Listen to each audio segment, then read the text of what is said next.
దేవుని ప్రజలైన మీ అందరూ చూచి ఆశీర్వదింపబడుదురు గాక. ఆమేన్. ప్రియులారా, చూడండి, ఒక బ్యాక్ ప్యాక్ అంటూ ఉంటారు.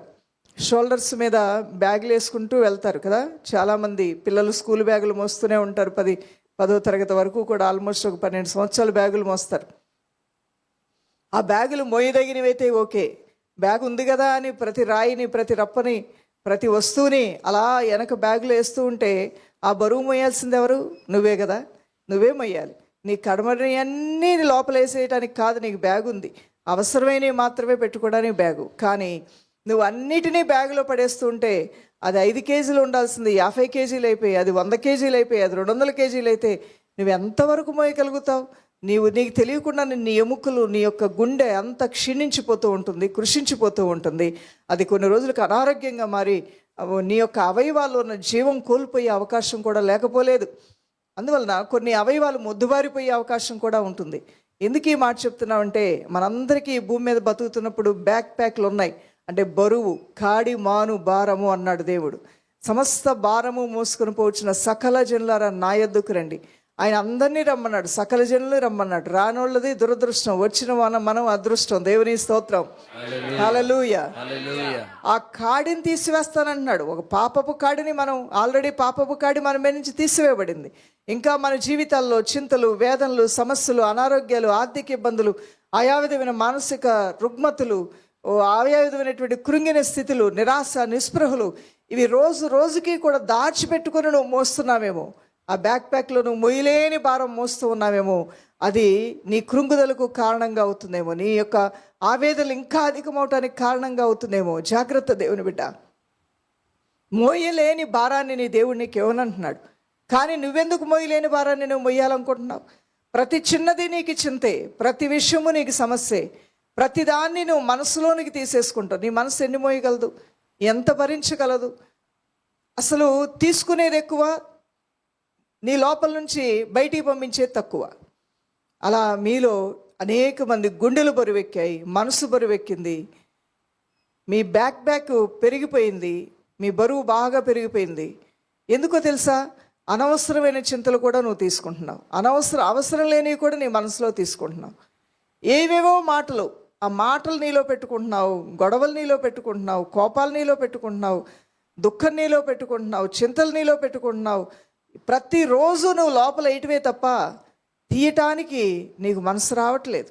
ప్రార్థన చేస్తున్నావు కానీ ప్రార్థనలో కూడా నువ్వు అన్నీ దేవునికి ఇవ్వట్లా. కొన్ని ప్రశ్నార్థకం, కొన్ని దేవుడు వింటాడో లేదో, దేవుడు విన్నాడో లేదో, దేవుడు చేస్తాడో లేదో, ఆయన దృష్టిలో నేను ఉన్నానో లేదో, ఆయన జ్ఞాపకంలో ఉన్నానో లేదో, దేవుడు ఉంటే ఎందుకు ఇలా మరి నాకు ఇంతవరకు జవాబు రాలేదు. నీ మనసులో నీ ప్రశ్నలకి నీ దగ్గరే జవాబు లేదు. నీ ప్రశ్నలకు నీ దగ్గరే జవాబు లేనప్పుడు ప్రశ్నగానే ఉండటం అనేది ఆ గుండె బరువెక్కించే పరిస్థితి. ఇలాంటి స్థితి మీలో చాలామంది కలిగి ఉన్నారు. మీలో చాలామంది వాటిని వేసుకుంటూ బరువులు మోస్తున్నారు. నాకు ఒక మాట ఇస్తారా దైవజనరాల, నేను ఈ రోజున ఆ బరువంతా, నా బ్యాక్ ప్యాక్ అంతా ఏసేకి ఇస్తానన్న వారు చేపైకెత్తండి. నా గుండె బరువుని తీసివేసేది నా దేవుడు కాక నేనా? నా సొంత జ్ఞానంతో, నా స్వశక్తితో నేను ఎంత బరువుని నేను మోయగలను, ఎంతకాలం నేను భరించగలను? ఇది నా దేవునికి అప్పగించి నేను నెమ్మదితో ఉంటారన్న వాళ్ళు చేపైకెత్తండి. ప్రార్థన చేద్దాం అందరం కూడా. పిల్లలు పుట్టలేదని నువ్వు ఎందుకు విపరీతమైన బాధను ఎందుకు నీ గుండెల్లో తీసుకుంటున్నావు? విపరీతమైన బాధ నీకు అవసరమా దేవుని బిడ్డ? ప్రార్థన చేశావు, ఇచ్చినందులకే స్తోత్రం. ఇంకొక మాట కూడా అనొచ్చు, ఇచ్చినా నీకే స్తోత్రం, ఇవ్వకపోయినా నీకు స్తోత్రం. హల్లెలూయా. కానీ బిడ్డలకు కావాలనే నేను కోరుకుంటున్నాను ప్రభువా, నీ చిత్తము నా పట్ల నెరవేర్చబడునుగాక అని చెప్పగలరా గుండెల నిండా ధైర్యంతో? మనిషితో నువ్వు అనలేమేమో కానీ దేవుడు నమ్మదగిన వాడని నీకు తెలుసు కదా. నమ్మదగిన దేవుడు నీకు మంచి చేస్తాడు కానీ కీడు చేయడం నీకు అర్థమవుతుంది కదా. అలాంటప్పుడు నీ గుండె బరువు అంతా దేవునికి ఇచ్చేసాయి. చాలా మోసావు ఇప్పుడు దాకా, ఇంక నువ్వు మోయొద్దు దేవుని బిడ్డ. ప్రభు పాదాలు చింత పెట్టేసాయి. ప్రభు నీ కోసం చింతిస్తున్నాడు, ఆలోచిస్తున్నాడు, మంచి యోచనలు ఇచ్చి నిన్ను నడిపిస్తాడు. ఏదో రాలుగా ఉన్నావు, భర్తను కోల్పోయి కుటుంబ భారాన్ని మోస్తున్నావమ్మా. నీ గుండెల్లో బరువు ఎక్కువ మోసేస్తున్నావు, అవసరానికి మించి మోసేస్తున్నావు, అవసరానికి మించి ఆలోచన చేస్తున్నావు. నువ్వు ఎక్కువ చింతపట్ట వలన, రేపటి గురించి నువ్వు చింతపట్ట వలన రేపు అనేది నీకు మంచిగా మారుతుంది అనుకుంటే పొరపాటు. రేపటి నీ స్థితిని మార్చగల దేవుని మీద నీ చింత పెట్టు, అప్పుడు నీ కార్యాలు సఫలమవుతాయి. మీరు చింతించడం వలన మీ యొక్క ఎత్తు మూరెడు ఎక్కువ కాదు, మూరెడు తక్కువ కాదు అంటున్నాడు యేసు ప్రభువారు. ఆయన ఎందుకు చెప్పారు ఆ మాట? మన హృదయాలు ఈజీగా చింతకి లోబడిపోతాయి. సులువుగా మనం గుండెల్లోనికి అన్నీ తీసేసుకుంటాం. అన్నిటినీ మనసులో పెట్టేసుకొని రోజు మదన పడిపోతూ ఉంటాం. ఆహారం సహించదు, ఆనందం కరువైపోద్ది, సంతోషం కరువైపోద్ది. నువ్వెప్పుడైతే ఈ స్థితిలోనికి వెళ్తుంటావో అపవిత్రాత్మలు వచ్చి ఆ భారాన్ని ఇంకా అధికం చేస్తాయి, ఆ చింతను అధికంగా చేస్తాయి. నువ్వు ఒక స్థితిలో పడిపోతే ఆ స్థితిలో నువ్వు ఇంకా లోతుల్లో పడాలని నీ కీడును కోరుకునేది దుష్టుడైతే, నువ్వు ఆ గోతిలోంచి బయటికి రావాలని కోరుకునేది నీ దేవుడై ఉన్నాడు. ఆ దేవునికి నీ బరువు భారాలు అప్పగించు. అది ఇంటి భారమైనా, అది ఆర్థిక భారమైనా, అది అప్పుల భారమైనా, అది నీ పిల్లల భవిష్యత్తు భారమైనా, అది నీ యొక్క భవిష్యత్తు భారమైనా దేవునికి అప్పగించు. దేవుని బిడ్డ, ప్రభు ఈ రోజున మనకిస్తున్న వాగ్దానము, నా ప్రజల మీద ఉన్నటువంటి భారం అనే ఆ కాడి నేను తీసివేస్తాను సమూలంగా అంటున్నాడు. అందుకనే దైవజనరాలుగా చెప్తున్నా, మీరు అప్పగించేసేయండి. ఈ బ్యాక్ ప్యాక్ అనేది నేను మోయాల్సినంత కాకుండా ఎక్కువ మోసేస్తున్నాను ప్రభు, దానివల్ల నేను కృంగుదలకు లోనవుతున్నాను. ఈరోజు అంతా నీ చేతులకు అప్పగించి నేనైతే నెమ్మదితో ఉంటాను. నా దేవుడు నీ మీద నేను చింత పెట్టుచున్నాను నాయన. నేను చేయవలసిందే చేయగలను కానీ అంతకు మించి నేను ఏమి చేయగలను ప్రభు? అంతకు మించి నేను ఆలోచిస్తే అది నాకు చింత రూపంలో మారుతుంది, వేదన రూపంలో మారుతుంది. అది నాకు మేలు కాదు ప్రభు. అందువలన అవన్నీ నీకే అప్పగిస్తున్నాను ప్రభు. నేనేం చేయగలను? శక్తి లోపల లేకుండా నేను చేస్తున్నాను. మిగతావన్నీ నువ్వే చూసుకో ప్రభు. రాయినే నేను తీయగలనయ్యా, లాజరును నేను లేపలేను ప్రభు. సచ్చిన స్థితిలో ఉన్న పరిస్థితులకి జీవం పోయేవాడు నీవే నాయనా. ఆ సచ్చిన స్థితికి జీవం పోయాలని ప్రార్థన మాత్రం నేను చేయగలనయ్యా. అదే చేయి దేవుని బిడ్డ, అదే చేయి. ఈ రోజున ఆ ప్రార్థనే చేయి. ప్రభు నీ కృపిచ్చి నడిపిస్తాడు తప్పకుండా. ఇలా మీరు ప్రార్థనలు జరిగిస్తూ ఉండగానే మీ మీద ఎంతకాలం ఏలుబడి చేసిన దురాత్మలు పారిపోతున్నాయి. దైవజనం, ఏలుబడి చేసిన మోసగించే ఆత్మలు మిమ్మల్ని విడిచి వెళ్ళిపోతున్నాయి. మిమ్మల్ని భ్రమపరిచి చెడు వ్యసనాల వైపు, ఆత్మహత్యల వైపు, నిస్పృహ వైపు మిమ్మల్ని నెట్టుకొని తోసుకొని బలాత్కారంగా మీ మీద దాడి చేస్తున్న దురాత్మలను వేసే బంధించి వేస్తున్నాడు. ఈరోజు దైవ కార్యాలు మీరు చూడబోతున్నారు. దేవా, మీ కృతజ్ఞతా స్తోత్రములయ్యా. కృప వెంబడి కృపను దయచేవాడు నీవు నాయన, నెమ్మదిని దయచేవాడు నీవేనా. నా ప్రజలను ఓదార్చుడి, వారి గుండె గదుల్లో ఉన్న గాయము మాన్పండి అంటున్నావు నాయన. ఎవరు మాన్పగలరయ్యా? నీ వాక్యము వారి హృదయ గాయాలు మాన్పుతుంది, నీ సన్నిధి వారి హృదయ గాయాలు మాన్పుతుందయ్యా. వారు నిన్ను కోరుకుంటూ ఉండగా వారి హృదయ గాయాలు మాన్పబడతాయి. ఏ గుండె ఏ గాయంతో ఉందో నీకు తెలుసు నాయన. అది ఎన్ని సంవత్సరాల గాయమో నీకు తెలుసయ్యా. ఆ బాధ, వేదన, గాయం యొక్క లోతేంటో నీకు తెలుసు నాయనా.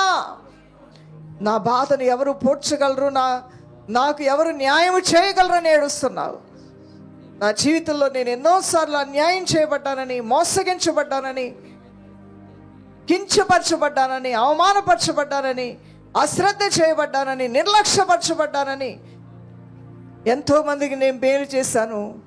నా దగ్గర మేలు పొందిన వారు కూడా నన్ను మర్చిపోయారని ఏడుస్తున్న రోజులు నీ జీవితంలో ఉన్నాయి. ఇప్పటికీ కూడా బాధపడొద్దు దేవుని బిడ్డ. మంచి చేసి నువ్వు కష్టపడినా మేలు చేసిన వానికి దేవుడు తిరిగి 100 రెట్లు మేలు చేయబోతూ ఉన్నాడు. ఆయన మేలు చేయబోతూ ఉన్నాడు. నరుడు నువ్వు చేసిన మేలును మర్చిపోతాడే కానీ దేవుడు మర్చిపోడమ్మా. మేలు చేసిన వారికి ప్రతిగా ఆయన మంచి ప్రతిఫలం ఇస్తాడు. మొర్దెకై రాజుకు మేలు చేశాడు, రాజు మర్చిపోయాడు. రాజుని చంపటానికి కొంతమంది కుట్ర పూనుతున్నారని మొర్దెకై సమాచారాన్ని పంపించాడు. అది నిజమా కాదా అని పరీక్షించినప్పుడు అది నిజమే. వారిని శత్రువుల్ని తీసుకొని వెళ్ళిపోయారు. లేకపోతే ఆ రోజున రాజు మరణించాల్సింది, శత్రువులు అతన్ని చంపేవాళ్ళు. కానీ సమాచారాన్ని అందించింది ఎవరు? మొర్దెకై. కానీ అతను అందరూ మర్చిపోయారు. అతన్ని ఎవరు గుర్తించలేదు, కనీసం రాజు కూడా గుర్తించలేదు. అయినప్పటికీ కూడా మొర్దెకై మేలు చేసి మర్చిపోయి దేవుణ్ణి మాత్రం కనపరుస్తూ ముందుకు వెళ్ళాడు. తగిన సమయం వచ్చినప్పుడు అతను ఏం మేలు రాజుకు చేశాడో రాజుకి దేవుడే జ్ఞాపకం చేశాడు. మర్చిపోయినా అతనికి దేవుడే జ్ఞాపకం చేశాడు. నీ ప్రాణం కాపాడిన వాడిని నువ్వు జ్ఞాపకం చేసుకోవా? నీ ప్రాణం కాపాడటానికి నీకు సమాచారం పంపించిన వానికి నువ్వు ప్రతిఫలం ఏమైనా ఇచ్చి ఉన్నావా అని దేవుడు అతనితో మాట్లాడాడు. వెంటనే అతను పూనుకొని ప్రతిఫలాన్ని మొర్దెకైకి ఇచ్చాడు. అంటే దీనిలోంచి ఏం అర్థం చేసుకోవాలి? నువ్వెంతో మందికి ఎన్నో రకాలుగా మంచి చేసావు, మేలు చేసావు, ప్రతిఫలం నీ దేవుడు నీకు ఇవ్వబోతూ ఉన్నాడు. అలానే దైవ కార్యాల కొరకు ఎంతో గుప్పలు విప్పావు. నువ్వు దేవుని యొక్క పరిచర్లో ఎంతో చక్కటి పని చేశావు, శ్రమ పడ్డావు, చెమటొచ్చావు, ప్రార్థన చేసావు, కన్నీరు కాచావు, మేలు కోరుకున్నావు, పరిచర్యకు మేలు కోరుకున్నావు, దైవ సేవకుల యొక్క మేలు కోరుకున్నావు, సంఘం యొక్క మేలు కోరుకున్నావు. అలానే దేవుని యొక్క రాజ్య కార్యాల్లో గుప్పిలి విప్పి నీకున్న ఆర్థిక స్థితిగతుల్లోంచి కొంత దేవునికి సమర్పించావు. మేలు చేసిన నీకు దేవుడు ప్రతిఫలముగా 100 దీవెనలు ఇవ్వబోతున్నాడు. దేవుని బిడ్డ 2 రెట్టింపు దీవెనలు నీ దేవుడు నీకు ఇవ్వబోతూ ఉన్నాడు. ఆయన మర్చిపోయే దేవుడు కాదు. దేవుని బిడ్డ, నీకు తెలుసా, ప్రతి ఉపవాస ప్రార్థనలో నీ ఘోష ఏంటో నీ దేవుడు వింటూనే ఉన్నాడు. ఆయన ఏది మర్చిపోలేదు. దైవజనమా, ఏది మర్చిపోలేదు. ఎన్ని సంవత్సరాల నుంచి నువ్వు ప్రార్థనలో ఉన్నావో, ఎన్ని సంవత్సరాల నుంచి నువ్వు ప్రార్థన రిక్వెస్టులతో నీ డైరీ నింపావో, వేటికి నీ జవాబు వచ్చిందో, ఇంకా వేటి కోసం నువ్వు ఎదురు చూస్తున్నావో, అన్నీ నీ దేవుని జ్ఞాపకంలో ఉన్నాయని తెలియజేస్తూ ఉన్నాం. అయ్యా, ఈ సమయంలో ఆ గుండెల్లో ఉన్న బరువుని, ఇక ఈ ఉపవాస ప్రార్థనలో అయినా ఆ గుండెల్లో బరువుని ఇవ్వకపోతే ఇంకెప్పుడు ఇస్తారు ప్రభు? ఆ గుండెల్లో బరువు అంతా వారు నీకు అప్పగించాలని కోరుకుంటున్నావు నాయనా. నువ్వు కూడా కోరుతున్నావు నాయనా. నీ ప్రజలు ఆ విషయంలో ఆలోచించి ఆ గుండె బరువు అంతా నీకు అప్పగించి వారు చక్కగా పడుకొని నిద్రపోయి లేవాలి నాయన. రాత్రిపూట నిద్ర లేకుండా ఉన్నవారు ఎంతో మంది ఉన్నారయ్యా. ఇది మొదలుకొని సుఖమైన నిద్ర అట్టి వారికి కలుగును గాక. ఓ, నీ నోట్లో ఎన్నో సంవత్సరాలతో, ఎన్నో రోజులతో ఉల్లాసముతో పాడే పాటలు ఆగిపోయాయి, ఉత్సాహంతో మాట్లాడే మాటలు ఆగిపోయాయి, నిస్పృహ నిరుత్సాహంతో మౌనమైపోయావు. ఇది మొదలుకొని నీ నోరు తెరిచి నువ్వు గంతులు వేస్తూ దేవుని గణపరిచే కార్యాలు నీ పట్ల ప్రభు జరిగించబోతున్నాడు. చపలు కొడుతూ దేవుని నామానికి మహిమ చెల్లిద్దాం. నీ నోట నవ్వు నుంచబోతున్నాడు, నీ కళ్ళల్లో వెలుగునివ్వబోతున్నాడు, నీ గుండెల్లో ఉన్న భారం తొలగిపోయి ఉల్లాస ఉత్సాహము, సంతోష వస్త్రము, సంతోషాన్ని నీకు వస్త్రముగా నీ దేవుడు ధరింపజేయబోతున్నాడు. సంతోష వస్త్రము నీకు దేవుడు ధరింపజేయడానికి వచ్చినాడు. దేవుని బిడ్డ, హల్లెలూయా, హల్లెలూయా.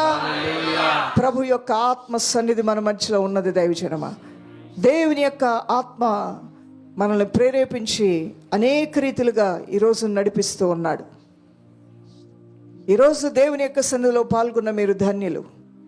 ప్రారంభించిన మొదటి దినం నుండే పాల్గొన్నటువంటి మీరు దేవుని ఏర్పాటులో, ఆయన సన్నిధిలో మీరు మొదటి దినమనే ఏదైతే అడిగారో మీకు ఇప్పటికే, అనగా నిన్నటి దినమని ఏమి అడిగారో నిన్నటి దినమనే మీకు ఇవ్వబడ్డా యేసు నామములో. హల్లెలూయా. ఒక కీర్తన పాడుచు ప్రభు నామాన్ని గణపరిచి వాక్య సందేశంలోకి వెళ్ళబోతున్నాం. దైవజనమా, ఈ రోజున